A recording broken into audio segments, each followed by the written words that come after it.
Welcome back to ட்ரெண்டிவேரா costume. இந்த வீடியோவில் சிம்பிளான மெத்தடில் ஒரு பியூட்டிஃபுல்லான ஸ்மால் சைஸ் மிரர் வச்சு ஒரு டிசைன் எப்படி மேக் பண்ணலான்னு பார்க்கலாம்.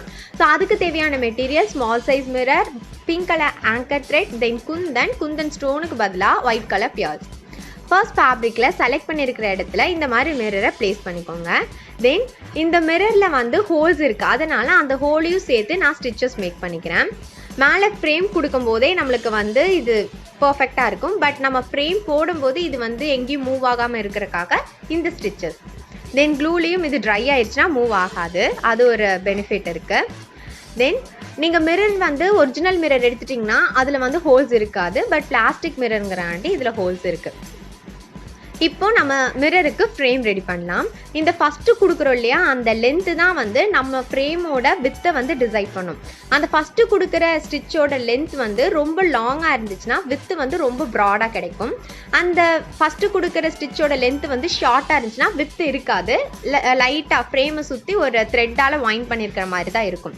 ஸோ உங்களுக்கு ஃப்ரேம் வந்து வித் எவ்வளோ பெருசாக வேணுங்கிறத நீங்கள் ஃபஸ்ட்டு கொடுக்குற அந்த லென்த்தியான ஸ்டிச்சஸை வந்து பேஸ் பண்ணி தான் இருக்குது. ஸோ இந்த மாதிரி ஸ்டிச்சஸ் மேக் பண்ணிக்கோங்க. தென் இதை எப்படி கண்டினியூ பண்ணணும் அப்படிங்கிறத நீங்கள் பார்த்தாலே தெரியும்.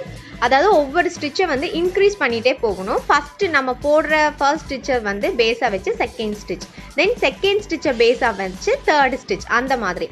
அதுக்கப்புறம் தேர்ட் ஸ்டிச்சை பேஸாக வச்சு ஃபோர்த் ஸ்டிச், அந்த மாதிரி நம்ம வந்து பிஃபோர் ஸ்டிச்சஸை பேஸாக வச்சு தான் அதுக்கப்புறம் இருக்கிற ஸ்டிச்சஸை வந்து கண்டினியூ பண்ணணும்.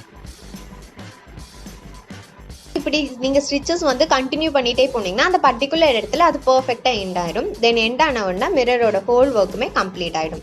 ஸோ இந்த மாதிரி மிரரோட ஒர்க்கை கம்ப்ளீட் பண்ணோன்னா இதோட ஃபைனல் அவுட்லுக் உங்களுக்கு இந்த மாதிரி தான் இருக்கும்.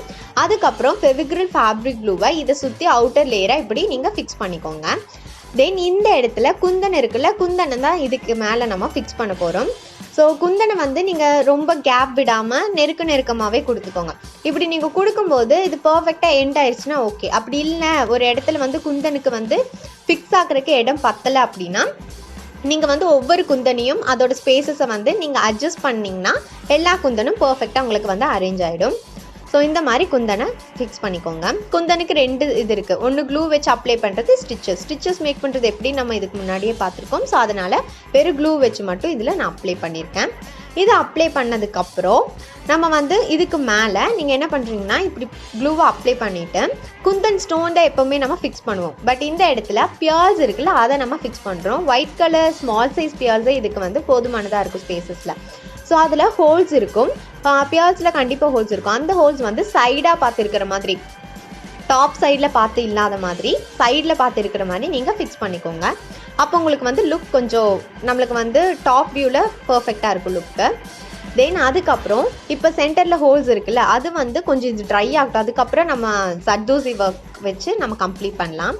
தென் இதுக்கு மேலே நம்ம வந்து இந்த மாதிரி ஒரு லீஃப் நம்ம வந்து ட்ரா பண்ணலாம். நீங்கள் வந்து உங்களோட ட்ரெஸ்ஸஸ் டாப்பில் ரொம்ப அதிகமாக இதே டிசைனை நம்ம வந்து நிறைய போட்டால் தான் நம்மளுக்கு பர்ஃபெக்டான அவுட்லுக் வந்து கிடைக்கும். அதாவது பேக் சைடில் போடும்போது ஒரு 4 or 5, ஸ்லீவில் வந்து 3 இல்லைன்னா 4 அந்த மாதிரி நீங்கள் போட்டால் தான் இதோட அவுட்லுக் ரொம்ப பர்ஃபெக்டாக இருக்கும். நான் உங்களுக்கு சிங்கிள் டிசைன் தான் வந்து காமிக்கிறேன்.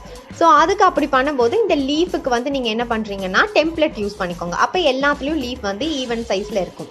தென் லீஃபில் எப்போவுமே வெர்டிக்கலாகவும் ஹரிசாண்டலாகவும் ஸ்டிச்சஸ் மேக் பண்ணக்கூடாது. ரொம்ப சின்ன லீஃபாக இருந்தால் நம்ம வந்து ஹரிசாண்டல் இல்லைனா வெர்டிக்கலாக போடலாம்.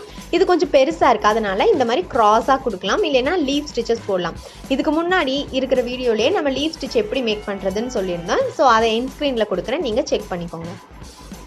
இதுக்கு நான் க்ராஸாக தான் ஸ்டிச்சஸ் மேக் பண்ணுறேன். இந்த இடத்துல நீங்கள் எண்ட் பண்ணிக்கோங்க. இது வந்து நீங்கள் ட்ரா பண்ணுறது ரொம்ப சின்ன லீஃபாக நீங்கள் வேறு ஏதாவது ஒரு டிசைனுக்கு வந்து நீங்கள் ட்ரா பண்ணுறீங்கன்னா அதுக்கு கண்டிப்பாக ஹரிசாண்டல் என்னென்னா வெர்டிக்கலாக ஸ்டிச்சஸ் மேக் பண்ணலாம். அது வந்து அந்த அளவுக்கு இருக்காது. கொஞ்சம் பெருசாக இருக்கும்போது நீங்கள் ஹரிசாண்டலில் வெர்டிக்கலாக கொடுக்கும்போது அதோட அவுட்ஃபிட் கொஞ்சம் நல்லா இருக்காது. அதனால் நீங்கள் க்ராஸாகவே இது பண்ணிக்கோங்க. உங்களுக்கு லீவ் ஸ்டிச் தெரியலைன்னா இந்த மாதிரி க்ராஸாக போடும்போதும் அவுட்லுக் அழகாகவே இருக்கும். ஸோ இந்த மாதிரி இந்த 3 லீவ்ஸ்க்குமே வந்து க்ராஸ் ஸ்டிச்சஸ் இப்படி மேக் பண்ணிக்கோங்க.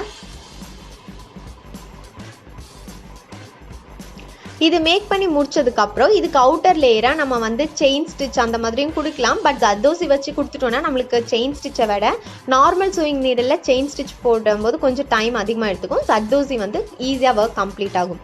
ஸோ அதனால ஈஸியாக நம்ம எப்படி ஒர்க் கம்ப்ளீட் பண்ணுறதுனே பார்க்கலாம். இந்த மாதிரி ஜர்தோசியை பெண்ட் பண்ணி இப்படி நீங்கள் ஸ்டிச்சஸ் மேக் பண்ணிக்கோங்க.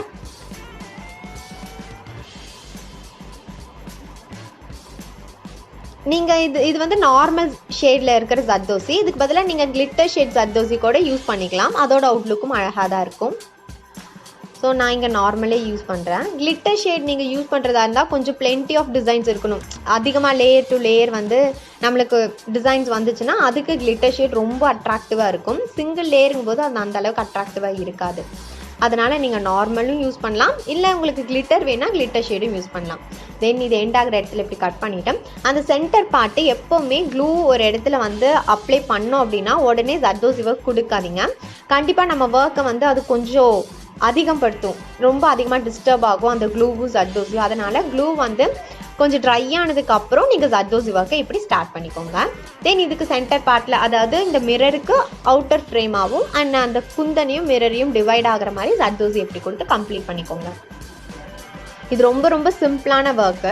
இது வந்து நீங்கள் நிறையா டிசைன்ஸ் மேக் பண்ணும்போது இதோட அவுட்ஃபிட் ரொம்பவே அழகாக இருக்கும். ரொம்ப ஈஸியான மெத்தடில் இந்த டிசைனை வந்து நம்ம கம்ப்ளீட் பண்ணிடலாம். மிரர் ஃப்ரேம் ஃபிக்ஸ் பண்ணோன்னே தென் குந்தன், அதுக்கப்புறம் லீஃப், அதுக்கப்புறம் எல்லாத்துக்கும் ஜர்தோசி ஒர்க். அவ்வளோதான் இதோட அவுட்லுக்கே. ஸோ ஆரி ஒர்க் இல்லாமல் நார்மல் சூயிங் நீடிலேயே ஒரு பர்ஃபெக்டான அவுட்லுக் இருக்கிற ஒரு டிசைனை மேக் பண்ண முடியும். பேக் ப்ளவுஸுக்கு நீங்கள் வந்து 4 or 5 அண்ட் ஸ்லீவுக்கு வந்து 3 or 2 நீங்கள் கொடுத்துட்டீங்கன்னா ரொம்ப அழகாக இருக்கும்.